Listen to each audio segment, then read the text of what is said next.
সাগর জলে স্নান করি সজল এলো চুলে, বসিয়াছিল উপল উপকূলে।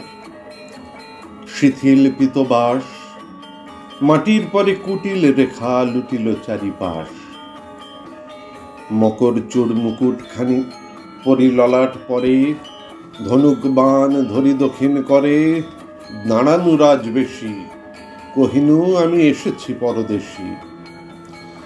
চমকি ত্রাসে দাঁড়ালে উঠি শিলা আসন ফেলে, শুধালে কেন এলে?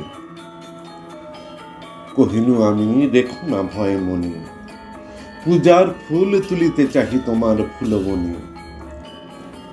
কহিনু আমি রেখো না ভয় মনে, তনু দেহটি সাজাবো তব আমার আভরণে। চাহিলে হাসি মুখে আধো চাঁদের কনকমালা দোলানু তব বুকে। মকর চূড় মুকুট খানি কবরী তব ঘিরে, পরায় দিনু শিরে জ্বালায় বাতি মাতিল সখী দল। তোমার দেহে রতন সাজ করিল ঝলমল। ফুরালো দিন কখন নাহি জানি, সন্ধ্যাবেলা ভাসিল জলে আবার তরিখানি। সহসা বায়ু বহিল প্রতিকূলে, প্রলয় এলো সাগর তলে দারুণ ঢেউ তুলে। লবণ জলে ভরি আঁধার রাতে ডুবালো মোর রতন ভরা তরি। আবার ভাঙা ভাগ্য নিয়ে দাঁড়ানু দ্বারে এসে, ভূষণহীন মলিন দিন বেশে। দেখিনু চুপে চুপে আমারি বাঁধা মৃদঙ্গের ছন্দ রূপে রূপে। অঙ্গে তব হিল্লোলিয়া দোলে, ললিত গীত কলিত কল্লোলে। মিনতি মম শুনো হে সুন্দরী, আরেকবার সম্মুখে এসো প্রদীপ খানি ধরি। এবার মোর মকর চূড় মুকুট নাহি মাথে, ধনুক মান নাহি আমার হাতে। এবার আমি আনিনি ডালি দক্ষিণ সমীরণে, সাগর কূলে তোমার ফুলবনে। এনেছি শুধু বীণা, দেখো তো চেয়ে আমারে তুমি চিনিতে পারো কিনা।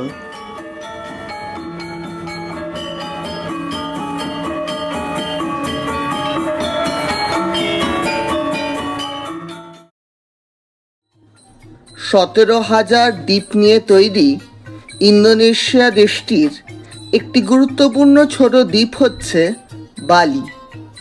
বালি আমরা পৌঁছেছিলাম জাভা থেকে। বালি যেটা আমাদের সবচেয়ে অবাক করেছে সেটা হচ্ছে বালির বাড়িঘর। বাড়িঘর বলতে আমি কিন্তু বড় স্থাপত্যের কথা একটুও বলছি না। সাধারণ বাড়িগুলো যে পরিমাণ সৌন্দর্য এবং প্রাচীন ঐতিহ্য মেনে তৈরি তা আমাদের সত্যি অবাক করে। টালির চাল, সুন্দর ডিজাইন এবং প্রত্যেকটি বাড়ির পূব দিকে একটি ছোট মন্দির মতো, যাকে বলা হয় পদ্মসারি। এই আশ্চর্য স্থাপত্যশৈলী বালির সমস্ত বাড়িতে রয়েছে এবং রাজপ্রাসাদ হোক বা ছোট বাড়ি, সবকটিতেই আমরা এরকম আশ্চর্য একটা ঐতিহ্যমণ্ডিত স্থাপত্য দেখতে পাই।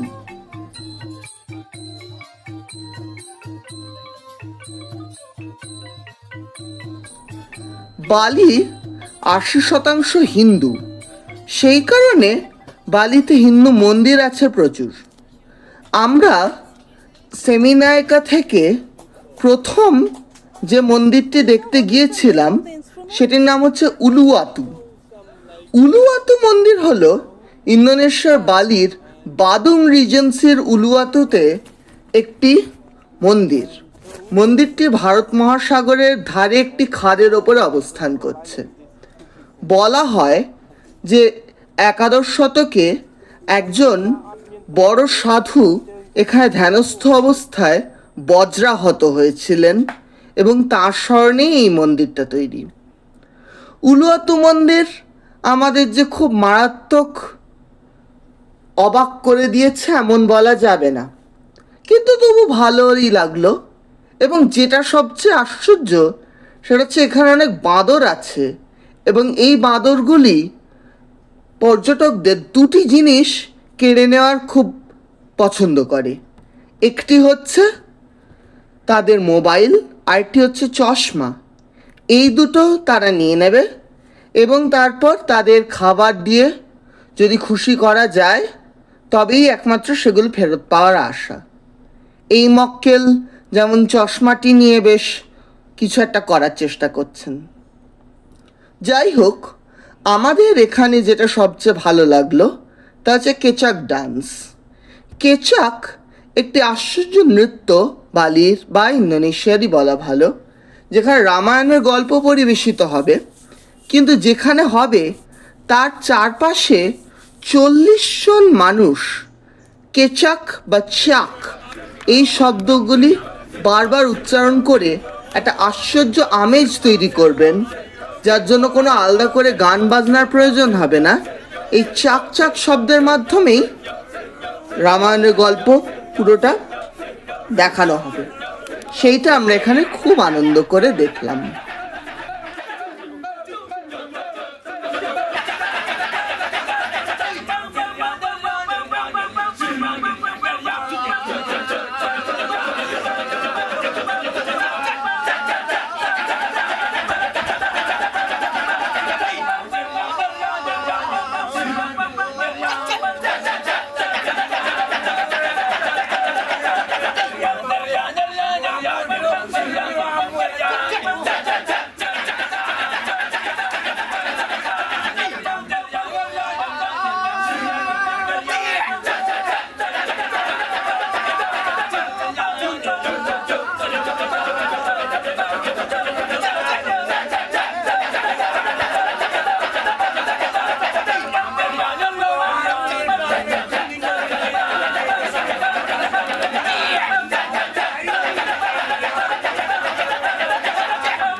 Nimangkin kako boleh nabdop karyo pawiwakan itu. You understand? No.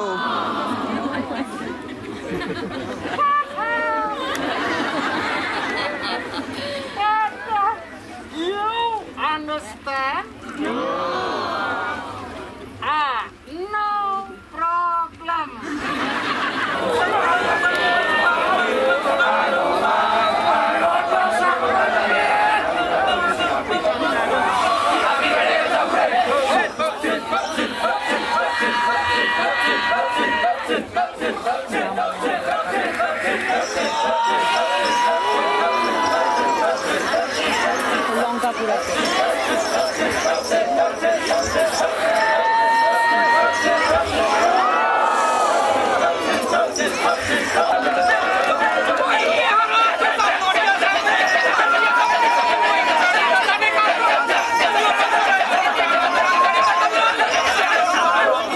again applause for the dancer team.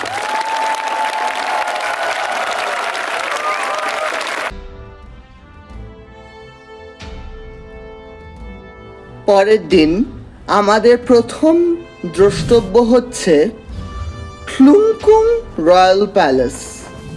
সপ্তদশ শতকে তৈরি বালির একটি গুরুত্বপূর্ণ রাজপ্রাসাদ।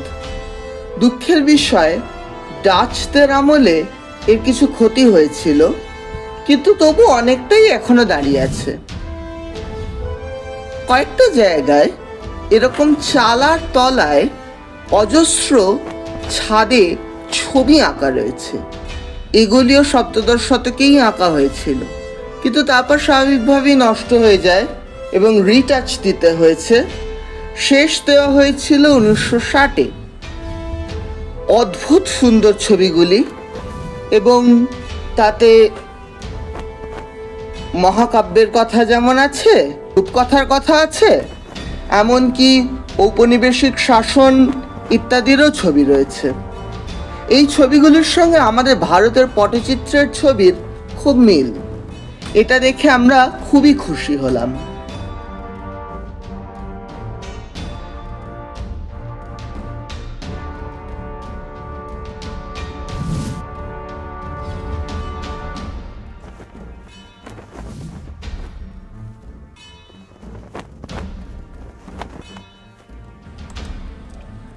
সেখান থেকে আসা হলো বেসাকি মন্দির। এই বেসাকি মন্দির হচ্ছে বালির বৃহত্তম এবং সবচেয়ে পবিত্র হিন্দু মন্দির। মন্দিরটি একটি পাহাড়ের গায়ে উঠে গেছে। আমরা একটু একটু করে তার কিছুটা দেখলাম। বালির মন্দিরে এরকম প্রায়ই দেখা যায় যে মাঝের অংশটিতে যে দরজাটি, তার যে তোরণ, সেই তোরণটি হচ্ছে একটি মন্দিরের আধা আধি কেটে দুটো পাশ জরাসন্ধের মতো পাশে বসিয়ে দিলে যেমন হয়, সেই রকম। বেসাকি মন্দিরও তার ব্যতিক্রম নয়। আমরা এখানে অনেকক্ষণ ঘুরে দেখলাম। পঞ্চদশ শতকের মন্দির আমাদের স্বাভাবিকভাবেই খুবই ভালো লাগলো।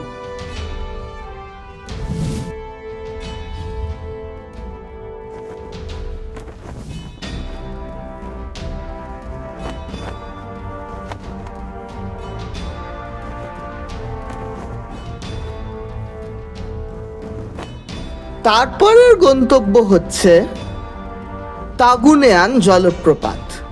বেশ বড় একটা জলপ্রপাত, প্রায় 21 মিটার উঁচু। এটাও আমাদের বেশ ভালো লাগলো। আমরা যদি এটা বেশি নিচে যাইনি।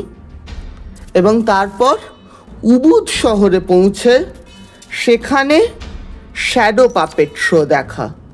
শ্যাডো পাপেট এখানকার খুব প্রাচীন এক ধরনের পাপেট, এবং তাদের শো দেখেও আমরা খুব খুশি। যদিও আমরা খুব যে বুঝতে পেরেছি আলাদা করে গল্পটা, তা নয়, কিন্তু এত জমাটি একটা আসর, এটা দেখতেই মন ভরে গেল।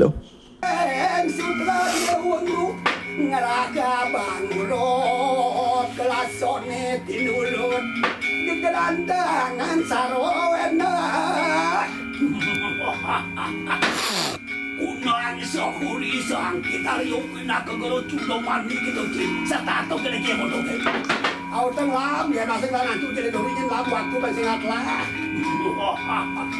Berdoang saroti sayo kanyo tenah sebutan lopat tu pupuk langap luduan.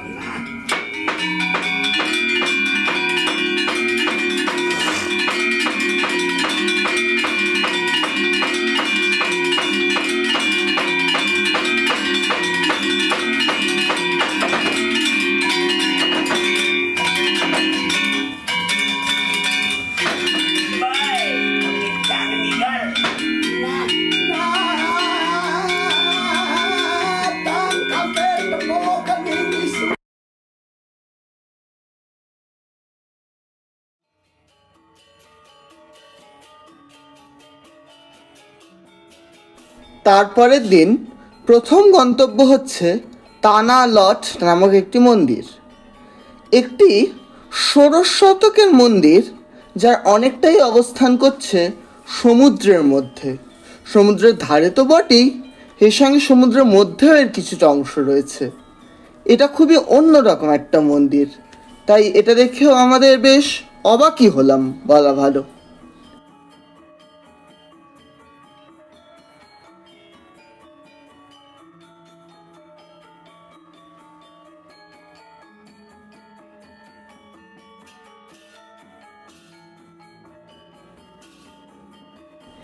এখান থেকে চলে গেলাম একটা গ্রিন হাউস দেখতে। বালির একটি পাহাড়, যা ভারতের তুলনায় হয়তো খুব বড় নয়, কিন্তু মোটামুটি ঠান্ডা ছিল, এরকম একটি পাহাড়ে গিয়ে সেখানে একটি গ্রিন হাউস দেখলাম, যেটাতে এত রকমের ক্যাকটাস ছিল যে সেটা দেখেই তো আমাদের প্রায় চক্ষু চড়ক গাছ। পরের গন্তব্য উলুন দানুর মন্দির। উলুন দানু মন্দিরটা সপ্তদশ শতকের মন্দির। ব্রাতন লেকের ধারে একদম চালার মতো করে উঠে গিয়ে একটা বেশ সুন্দর মন্দির এখানে আমরা দেখতে পাচ্ছি। মন্দিরটা যে খুব মারাত্মক আকর্ষণীয় এমন বলতে পারি না, কিন্তু এমন একটা সুন্দর পরিবেশ এখানকার, সেইটার জন্যেই এখানে আসাটা আমাদের মনে থাকবে।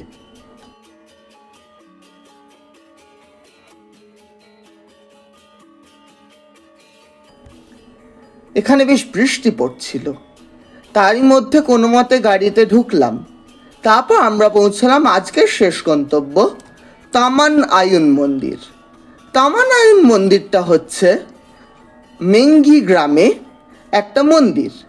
এটা এখানকার রাজাদের নিজস্ব মন্দির ছিল, এবং এখানে বালির এতই সুন্দর স্থাপত্যশৈলীর আমরা নিদর্শন দেখলাম যে আমরা মুগ্ধ হয়ে পড়লাম।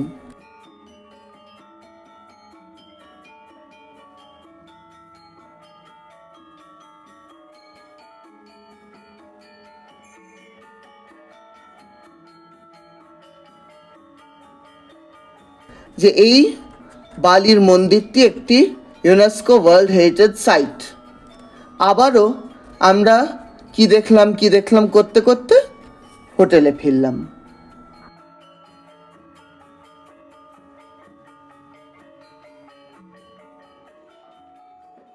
পরের দিন আমাদের বালিতে শেষ দিন, আমরা প্রথমে গেলাম তামাংকাউই, বিষ্ণু আর সরস্বতীর মন্দির। এমনি যেমন বালির মন্দির হয় অনেকটা সেরকমই, পূর্ণ স্নান করছে অনেকে, জল আছে অনেক জায়গায়।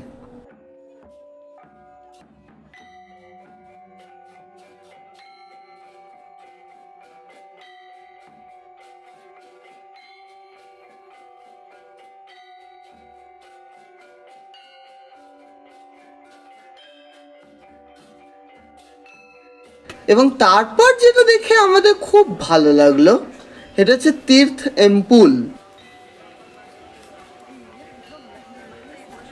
এই মন্দিরটি একটি খুব পবিত্র স্প্রিং আছে এখানে জলের, নানা রকম কুণ্ড থেকে জল বেরিয়ে আসছে, তাতে সবাই স্নান করছেন, নিজের সব পাপ ধুয়ে দিচ্ছেন।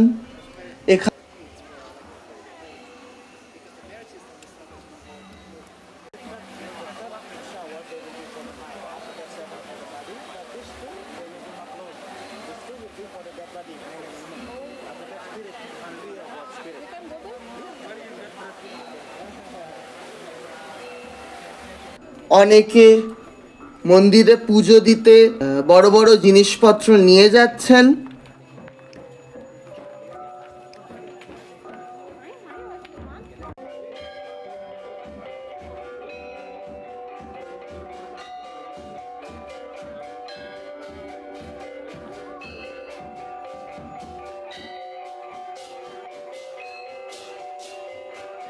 সব মিলে এটা একটা আশ্চর্য অভিজ্ঞতা এখানে।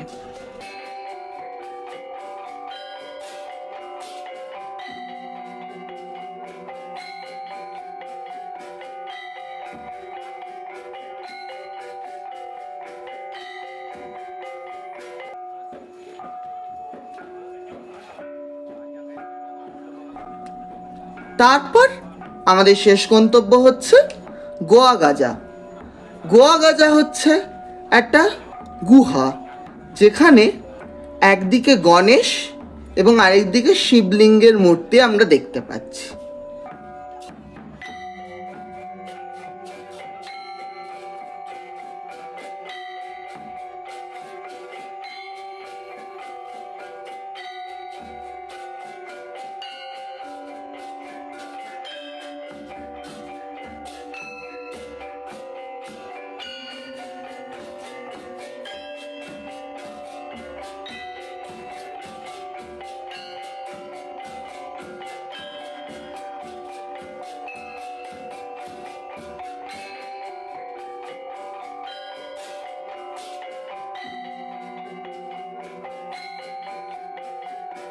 আমরা যখন এখানে গিয়েছিলাম তখন নিচে একটা বৌদ্ধ মন্দিরের ধ্বংসাবশেষও দেখে এসেছিলাম।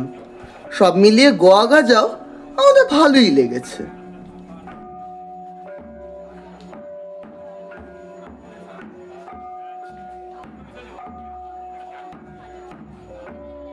সেদিনটা বাকিটা কেটেছিল উবুদের রাজপ্রাসাদে মহাভারতের নৃত্য দেখে।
তারপরে আর কি, পরের দিন বালি থেকে সিঙ্গাপুর হয়ে ভারতবর্ষে ফিরে আসা।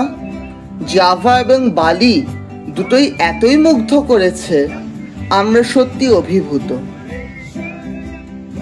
এই যাত্রাটা আমাদের সারা জীবন মনে থাকবে। ভালো থেকো বালি, এবার আমরা আসি।